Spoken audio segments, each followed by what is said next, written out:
Hello student, how are you? कैसे हो? उम्मीद अच्छे होंगे। मैं जितेंद्र सिंह, आपका बायोलॉजी सब्जेक्ट का टीचर। आज की क्लास में हम लोग स्पेशली 9th वालों के लिए और फाउंडेशन नीट के लिए कुछ इम्पोर्टेंट MCQs रखे हुए हैं, तो आज उनको देखते हैं। इन MCQs में हमने 4 ऑप्शन नहीं दिए हैं, डायरेक्ट उनके आंसर्स बताए हैं। तो अगर ये क्वेश्चन किसी भी MCQs में आते हैं, उनके 4 ऑप्शन कुछ भी हों, तो उन चार में से राइट आंसर को आप चुन सकते हैं, बाकी के 3 को एलिमिनेट करके। ठीक है ना?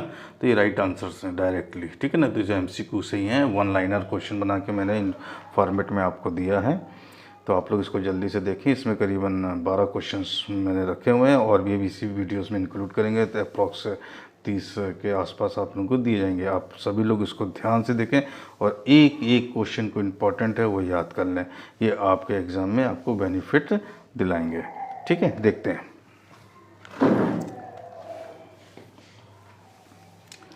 देखिए पहला क्वेश्चन जल्दी देख लेते हैं। The largest and smallest cell, largest and smallest cell दो ही हैं। लार्जेस्ट, अगर लार्जेस्ट जगह ऑस्ट्रिच एक अंडा है, राइट है, ये अपने आप में सेल है, इसलिए लार्जेस्ट हो जाएगी ऑस्ट्रिच का।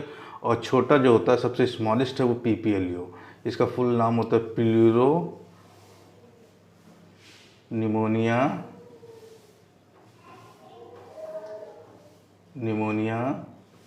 लाइक ऑर्गेनिज्म, ये इसका फुल फॉर्म होता है, राइट। ये ध्यान रखेंगे, प्लूरो निमोनिया लाइक ऑर्गेनिज्म। ठीक है, दूसरा क्वेश्चन देखते हैं हम लोग। पहला हो गया, दूसरा देखते हैं। Who discover the Golgi body, Golgi body को कैमिलो गोल्जी ने डिस्कवर किया था, याद रखेंगे। अगला question, who discovered nucleus, nucleus की खोज रॉबर्ट ब्राउन ने की थी, राइट है। 1831 के आसपास, आई थिंक 1831 में ही की थी, राइट है। ये ईयर याद आ गया। Who discovered the cell, cell की बात करेंगे, डिस्कवर किसने किया सेल की। अगर पहली dead cell, first dead cell की बात करेंगे तो रॉबर्ट हुक ने किया। और फर्स्ट लिविंग सेल की बात करेंगे, लिविंग LIVING, लिविंग, ठीक है ना। स्पेलिंग थोड़ी गलत है, सही कर देता हूँ अभी मैं। फर्स्ट लिविंग,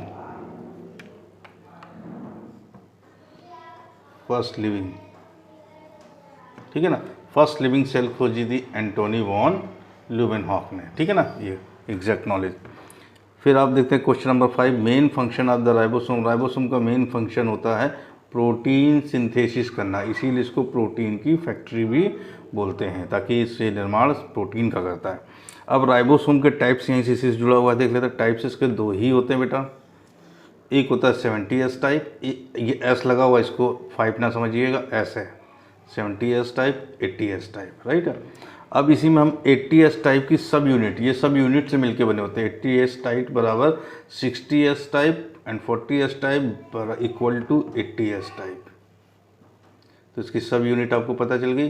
अगर ऑप्शन में कहीं आते हैं तो आप इनको चुन के ढूंढ लेंगे, 60S 40S, 60S 40। फिर अगला क्वेश्चन है आपका,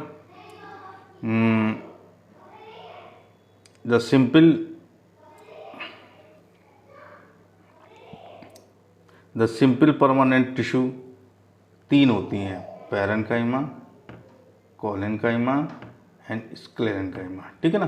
ये 3 आपकी सेल्स हैं जो आपकी सिंपल परमानेंट टिश्यू हैं। ट्रांसपोर्टिंग, देखिए ट्रांसपोर्टिंग ऑफ रेस्पिरेटरी गैसेस, जो हम लोग मानव के अंदर ट्रांसपोर्टिंग होती है रेस्पिरेटरी गैस, आपकी 2 ही हैं, CO2 एंड O2।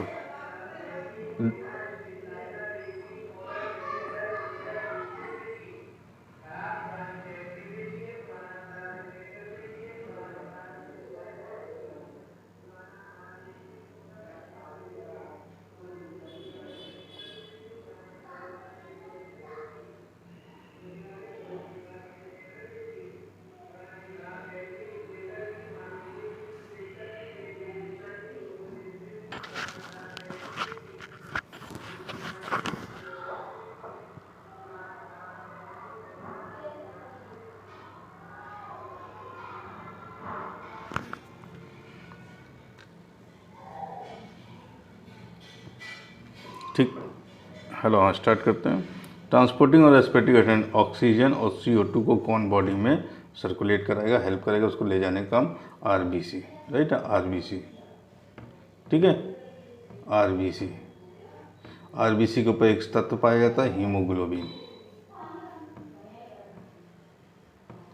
हीमोग्लोबिन यही इसकी हेल्प करता है, ये बाइंड करने में हेल्प करता है ऑक्सीजन को, और O2 को भी बाइंड कर सकता है, CO2 को भी बाइंड करके वापस ला सकता है, ऑक्सीजन को ले जा सकता है और CO2 को ला सकता है वापस, ठीक है ना। तो ये RBC के ऊपर पाया जाता है, ठीक है ना। तो RBC इसमें हो सकती है। अगर पिगमेंट की बात करेंगे तो हीमोग्लोबिन हो जाएगा। Ligament joint, bones to bones, दो बोन्स को आपस में जोड़ने का काम लिगामेंट का है। Tendon joints, bones to muscles, right है, बोन्स को मसल से जोड़ने का काम करता है, ठीक है। तो आज के इस सेक्शन में हमने क्वेश्चन और रह गया 12वां, ये देखिए 12वां एक मास्ट सेल होती है, राइट, मास्ट सेल बॉडी में पाई जाती है।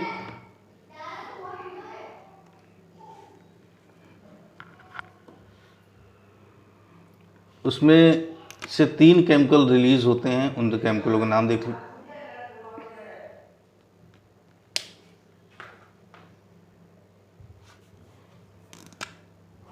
हिस्टामिन, सेरोटोनिन और हिपैरिन।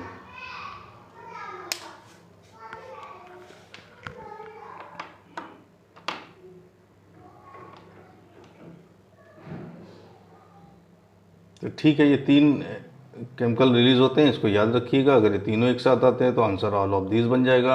अगर इनमें से कोई एक होता है तो आंसर उसको पिक कर लीजिएगा, ठीक है। तो अभी इसमें इसी के नेक्स्ट सेक्शन में कुछ क्वेश्चन और इंक्लूड कर रहे हैं, अबाउट 30 तक दोने का प्रयास करेंगे। आप इसको नोट करिए अपनी कॉपी पे।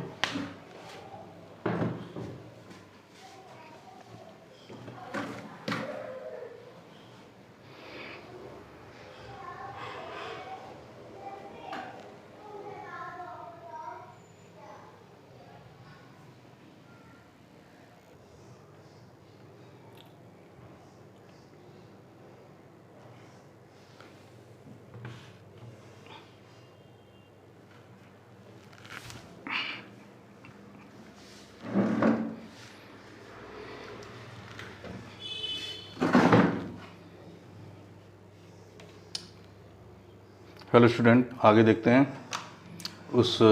अभी मैंने 12 का डिस्कस कर लिया था, अब आगे चलते हैं 13वां वाला देखते हैं। 13वां देखिए, विच सेल, 13वां क्वेश्चन क्या है, which cells are thickened with lignin. Lignin deposit हो जाता है, इस वजह से ये सेल थिक हो जाती है। इस सेल का नाम होता है स्क्लेरेनकाइमा, राइट है, ये पढ़ाया है मैंने, स्क्लेरेनकाइमा। और जो बेसिकली क्या होती है, डेड होती है, राइट है, और इस पर लिग्निन डिपॉजिट रहता है, स्क्लेरेन। दूसरी है बेसिस ऑफ लीफ, लीफ का आधार, जहाँ से लीफ जुड़ती है, ये जैसे कोई लीफ है, ये बेस, राइट है, बेस ऑफ लीफ इंटरनोड है। यहाँ पे कौन सी होंगी, यहाँ पे एक जो मेरिस्टेमेटिक टिश्यू होती है वो इंटरकैलरी होती है। क्या होती है, इंटरकैलरी मेरिस्टेमेटिक यहाँ पे पाई जाती है। फिर cambium is the example, cambium ring बनाती है, वो एग्जाम्पल क्या है आपका, लेटरल का कोई स्टेम है, यहाँ पे जो पाई जाएंगी मेरिस्टेमेटिक टिश्यू साइड साइड में, राइट, इसको बोलते हैं लेटरल। क्लियर, इस तरह से पाई जाती है, इसको बोलते हैं lateral meristematic. Clear. Nucleus is not present in a which cell of blood, blood की कौन सी सेल में न्यूक्लियस नहीं पाया था, आरबीसी में बेटा, इसीलिए आरबीसी को ई न्यूक्लिएटेड बोलते हैं। क्या बोलते हैं, ई न्यूक्लिएटेड, इसमें न्यूक्लियस एब्सेंट होता है, इसलिए इसको ई न्यूक्लिएटेड। अगला प्रश्न देखते हैं, increase in length of plant cause by, अगर किसी प्लांट की लेंथ इंक्रीज करनी है तो उसके लिए कौन सा रेफिकल होता है, इसके लिए होता है apical meristematic tissue. Apical meristematic tissue जल्दी से देख लेते हैं क्या होता है। कोई जैसे स्टेम है, स्टेम का पिक है, राइट है, स्टेम है, एक पोर्शन ये बना दिया, जल्दी से देख लेते हैं, दूसरा पोर्शन ये बना दिया है। अब देखिए यहाँ पे जो सेल्स पाई जाएंगी वो टिप पे पाई जाएंगी, क्या पाई जाएंगी, ये सेल, और ये मेरिस्टेमेटिक सेल हैं, तो इनको क्या बोलते हैं, एपिकल मेरिस्टेमेटिक, राइट है। और जो साइड साइड में पाई जाती हैं वो लेटरल हो जाती हैं, और यहाँ पे जो पाई जाएंगी सेल्स वो इंटर कैलोरी हो जाती है। ये क्या होती है? आईसी का मतलब इंटर, सी से calorie, M for meristematic, intercalary meristematic. और ये वाली L C intercalary lateral meristematic, इसको बोलेंगे एलएम। क्या बोलेंगे समझ लेंगे, शॉर्ट में लिख रहा हूँ, जगह नहीं है। लेटरल मेरिस्मेटिक, यहाँ पे लेटरल, ठीक है ना। ये किसी भी तने की जो लेटरल वाली होती हैं, ये किसी भी तने की मोटाई यानी कि गर्थ, यानी कि तना कोई इतना है, इन्हीं की वजह से मोटा होता चला जाएगा, इसकी गर्थ बढ़ती चली जाएगी, राइट। तने की गर्थ बढ़ाने का काम लेटरल वाली करते हैं, राइट। और ये मेरिस्टेमेटिक और इंटरकैलोरी और ये दोनों लोग मिलके किसी भी प्लांट की लेंथ बढ़ाते हैं। क्या बढ़ाते हैं? लेंथ को इंक्रीज करते हैं। क्लियर बात? बोलिए, इतनी बात क्लियर हो गई होगी I think. Cytoplasm of the muscle cells, जो मसल सेल्स होंगी, मसल्स सेल्स, कोई भी सेल्स अगर मसल्स में यूज़ हो रही है, उसके अंदर जो भरा हुआ पदार्थ, उसका सेल का भरा पदार्थ साइटोप्लाज्म कहलाता है।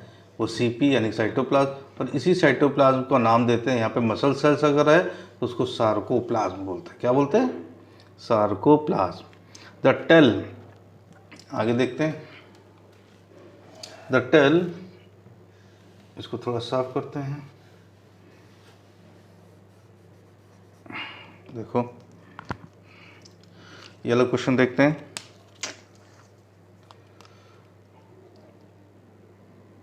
ये न्यूरॉन थोड़ा सा देख लेते हैं, छोटा सा बना रहा हूँ।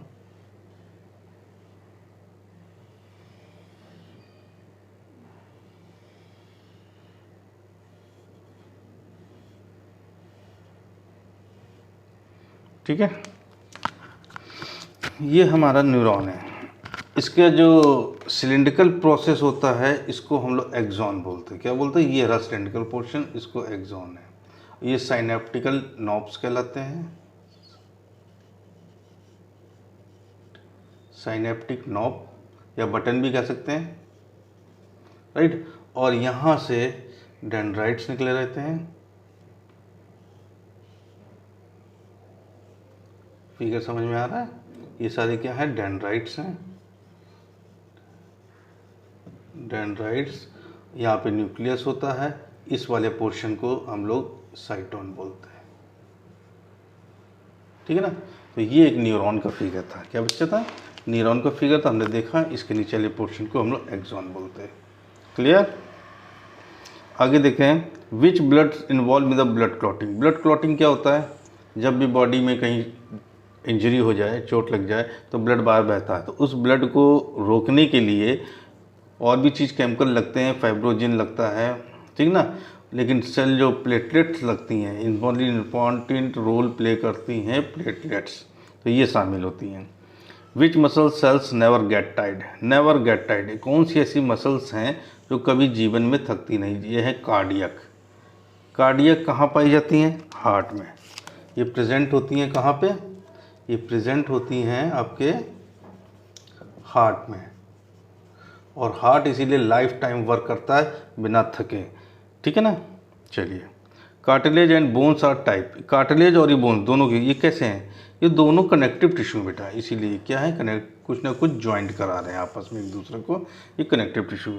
The modification of the parenchyma. Parenchyma modify कब हो जाती है? इसका मॉडिफिकेशन का रूप कहलाता है क्लोरेन्काइमा। और ये पैरेन्काइमा क्लोरेन्काइमा कब बनती है? जब इसमें क्लोरोफिल कंटेन हो जाए। और जैसे ही क्लोरोफिल इसमें कंटेन हो जाएगा, ये जो क्लोरेन्काइमा वाली सेल्स है ये फोटोसिंथेसिस करने लगेगी। क्या करने लगेगी? फोटोसिंथेसिस, ठीक है ना। तो अभी इसमें हमने 23 डिस्कस किए हैं, आगे और देखते हैं। आप तब तक इसको अपनी नोटबुक पे उतारें।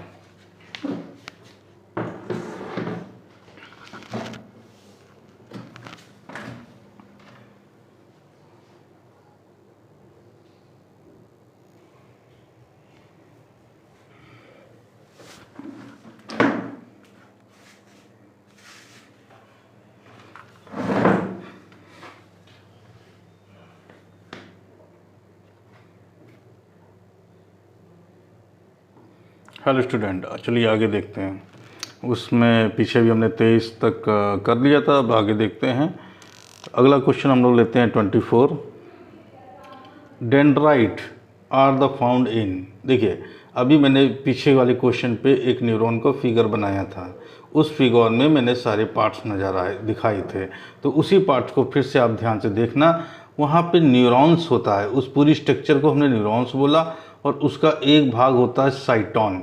इसी साइटोन में डेंड्राइट्स लगे रहते हैं, डेंड्राइट्स, ठीक ना, जो फाइन हेयर्स होते हैं एक प्रकार के। क्या होते हैं? फाइन हेयर लाइक स्ट्रक्चर है, फाइन हेयर लाइक है। क्या है? Fine hair like STR structure है। क्लियर? तो आप समझ गए इसका राइट आंसर क्या बनेगा? न्यूरॉन्स। अगर न्यूरॉन्स के अंदर भी कोई पूछेगा तो क्या बनेगा? साइटोन। साइटोन में ही डेंड्राइट्स हैं। ये बात क्लियर हो गई? चलिए, उसी तरह से ये भी क्वेश्चन इसी से कनेक्टेड हो गया। देखिए, cell body of neurons contain. देखो सेल बॉडी, अब सेल आगे वाली जो साइटोन होता है, सेल बॉडी जो होती है उसी को हम लोग साइटोन भी बोलते हैं। उसमें सेल बॉडी इंक्लूड रहती है, न्यूक्लियस रहता है, उसको साइटोन बोलते हैं। क्लियर? ये 3 क्वेश्चन कनेक्टिंग में जा रहे हैं। फिर स्पाइनल कॉर्ड यानी बेटा रीढ़ की हड्डी और ब्रेन, ये दोनों CNS का भाग होते हैं। CNS का भाग मतलब central nervous system, CNS central nervous system का भाग होते हैं मेन बस। और ये इनका निर्माण नर्वस टिश्यू से होता है, यानी कि न्यूरॉन्स इसमें बहुत सारे होते हैं। मैक्सिमम न्यूरॉन करीबन जो बॉडी के करीबन 98% न्यूरॉन ब्रेन में ही होते हैं। क्या होते हैं? तो ब्रेन जो कॉम्पोजिशन है या बना है जिसका, वो न्यूरॉन से बना है। तो और न्यूरॉन्स क्या है? एक नर्वस टिश्यू है। क्लियर? गर्थ मैंने अभी पिछले क्वेश्चन पे डिस्कस किया था, किसी तने की मोटाई में वृद्धि होना। ये लेटरल मेरिस्टेम के द्वारा होता है। लेटरल, अभी मैंने फिगर में भी बताया था, प्लीज़ वीडियो को थोड़ा सा बैक करके देखेंगे, वहाँ दिख जाएगा लेटरल मेरिस्टेम, मैंने शॉर्ट में लिखा था। फिर इसके बाद आपका क्वेश्चन आता है, विच मसल्स एक्ट एज इनवॉलेंट्री। कौन सी मसल्स होती है जो इनवॉलेंट्री मतलब कहती है जिन पे हमारा कंट्रोल नहीं होता, राइट? वो अपने आप से वर्क करती हैं, मूवमेंट जो भी है वो अपने आप से करेंगी, उनमें कोई भी कंट्रोल नहीं होता। वो 2 ही हैं, एक कार्डियक जो कि हृदय में पाई जाती है। कहाँ पाई जाएगी? हार्ट, ये हार्ट का निर्माण करती है, कार्डियक होती है। दूसरी होती है स्मूथ, राइट? ये 2 होती हैं, cardiac muscles and smooth muscles. ठीक है? क्वेश्चन 19 देखें, 29। इन डिजर्ट प्लांट, कोई भी रेगिस्तान में उगने वाला पौधा उसको डिजर्ट प्लांट बोल देंगे। रेट ऑफ वाटर लॉस, उसमें वाटर के लॉस को कम किया जाता है, क्योंकि यहाँ डिजर्ट एरिया में वाटर ऑलरेडी कम होता है। तो इसको रिड्यूस करने के लिए ड्यू टू प्रेजेंस, उसके अंदर कुछ एक विशेष स्ट्रक्चर प्रेजेंट हो जाती है जिसे हम लोग क्यूटिकल, थिक क्यूटिकल प्रेजेंट हो जाती है। और क्यूटिकल कैसी होती है? थिक होती है, मोटी, ताकि वाटर के लॉस को कम कर सके। ठीक है ना? थिक हो जाती है। कैसी हो जाती है? थिक। आखिरी क्वेश्चन आज का, if the tip of the plant is a removed. अगर किसी प्लांट की टिप, हमने पहले बना के बताया था, ये रही टिप, यहाँ पे एपिकल मेरिस्टेमेटिक होगी, apical meristematic apical meristematic tissues पाई जाएंगी यहाँ पे। तो अगर हम किसी का एपिकल रिमूव कर दें, हटा दें, मिटा दें या काट दें कैंची से, तो उसकी स्टॉप द ग्रोइंग लेंथ, उसकी लंबाई बढ़ना बंद हो जाएगी, राइट? और ये due to loss of apical meristematic, इसके कटने, यानी इसके कटने से एपिकल वाला गायब हो गया, इस वजह से उसकी प्लांट की स्टेम की लेंथ बढ़ना बंद हो गई। तो बेटा इस वीडियोस में मैंने क्लास 9th और नीट फाउंडेशन के लिए मैंने जो चैप्टर आपका है उससे कुछ अच्छे क्वेश्चंस निकाले जो MCQ का नाम दिया है, लेकिन मैंने आंसर डायरेक्ट बताया है। इनके डायरेक्ट आंसर आपको अगर पता होंगे तो इन क्वेश्चनों को रख के अगर MCQ बनाया भी जाता है तो आप राइट ऑप्शन को 4 में से पहचान लेंगे। तो इनको आप अच्छे से लर्न कर लें और इन पे बेस्ड जितने भी MCQs आएंगे, राइट, उनको आप अच्छे से कर लेंगे, टैकल कर लेंगे, राइट। तो आज की क्लास में हमने करीबन अप्रॉक्स 30 क्वेश्चंस रखे और इन 30 क्वेश्चन से आप बिलीव कीजिएगा कम से कम 90 MCQ वाले क्वेश्चन बनाए जा सकते हैं, कम से कम 90, 90, तो यानी आपने करीबन 90 MCQs तैयार कर लिए, जिसको हमने कराने का फॉर्मेट अलग ही रखा है। तो आप ऑप्शन को ध्यान से देखेंगे, अपने राइट आंसर को अपनी मेमोरी के अनुसार पहचान लेंगे और उसको पिक कर देंगे। आपके सारे क्वेश्चन इस चैप्टर से रिलेटेड क्लास 9th वालों के सॉल्व हो जाएंगे। और अगर नीट की कोई बेसिक तैयारी कर रहा है तो ये बेसिक उसके फंडामेंटल नॉलेज के लिए काफ़ी अच्छे हैं, इन्हें वो तैयार करें, आगे फ्यूचर में काम करेंगे। Thank you. आज की वीडियो में इतना ही है और नेक्स्ट वीडियो में हम देखते हैं आपके लिए क्या बेस्ट चीज़ है, उसे लेकर आएंगे।